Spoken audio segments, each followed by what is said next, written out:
നിങ്ങളുടെ വീട്ടിൽ ബ്രെഡും പാലും ഉണ്ടോ? നമുക്ക് യൂട്യൂബ് ട്രെൻഡിങ് ഐറ്റം ഉണ്ടാക്കിയല്ലോ. അപ്പോൾ അതിന് വേണ്ട സാധനങ്ങൾ എന്തൊക്കെയാണെന്ന് ഞാൻ പറഞ്ഞുതരാം. ആദ്യം ഒരു പാൻ എടുത്തിട്ട് ചൂടാക്കുക.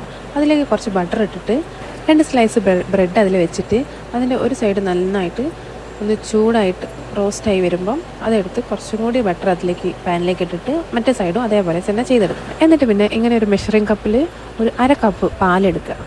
ആ പാലെടുത്തിട്ട് ഈ ബ്രെഡിൻ്റെ മേലിലൂടെ അങ്ങനെ ഒഴിച്ചു കൊടുക്കുക. മുകളിലൂടെ ഒഴിച്ചു കൊടുത്തിട്ട് കുറേശ്ശായിട്ട് ഒഴിച്ചു കൊടുക്കുക. പിന്നെ കുറച്ച് സൈഡിലും കൂടി ഒഴിച്ചു കൊടുക്കുക. പാലൊക്കെ ഒന്ന് വറ്റി വരുമ്പം അതൊന്ന് മറിച്ചിട്ട് കൊടുക്കുക. ബ്രെഡ് അത് മറക്കണമെങ്കിൽ നമ്മൾ നല്ല സോഫ്റ്റ് ആയിട്ടുണ്ടാവും കേട്ടോ ബ്രെഡ്. അപ്പോൾ നമ്മളൊരു പാത്രത്തിലേക്ക് മാറ്റിയിട്ട് മറിച്ച് കൊടുക്കുന്നതാണ് നല്ലത്, അല്ലെങ്കിൽ അത് പൊട്ടി പോകും കേട്ടോ. അതങ്ങനെ മറിച്ച് കൊടുത്തിട്ട് നമ്മൾ അടുത്ത സൈഡിലും ബാക്കിയുള്ള പാൽ ഒഴിച്ചു കൊടുക്കുക. അപ്പോൾ ഇത്രയേ ഉള്ളൂ.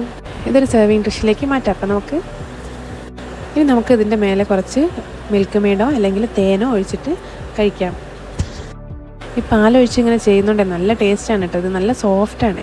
അപ്പോൾ ഈ കണ്ടൻസ് മിൽക്ക് മേലെ ഒഴിച്ചിട്ട് മിൽക്ക് മെയ്ഡ് മേലെ ഒഴിച്ചിട്ടുണ്ടെങ്കിൽ നല്ലൊരു മധുരമാണ്. കുട്ടികൾക്കൊക്കെ എന്തായാലും ഇഷ്ടപ്പെടും, നമുക്കും നല്ല ഇഷ്ടപ്പെടും. അപ്പോൾ ബാക്കി വന്ന ബ്രെഡ് ഉണ്ടെങ്കിൽ ഇങ്ങനെ ഒന്ന് ട്രൈ ചെയ്ത് നോക്കട്ടെ എല്ലാവരും. അപ്പോൾ പുതിയൊരു റെസിപ്പി ആയിട്ട് വരുന്നവരെ എല്ലാവർക്കും ബൈ.